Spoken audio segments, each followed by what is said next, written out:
carry here, strong, fast fitness. One of the things you want to do with a foam roller is roll your hamstrings.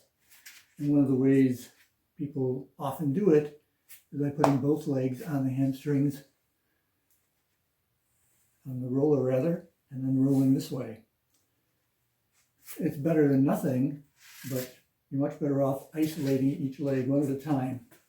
So pick one leg, cross the other leg over, and this way you can turn to roll the inside of the hamstring or the outside of the hamstring.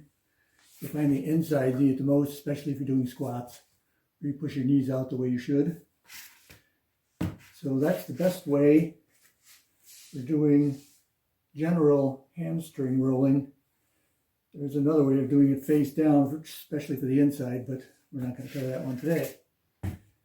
An alternative, you can use a stick, which is not nearly as effective because you can't get as much pressure, but it is easy to do.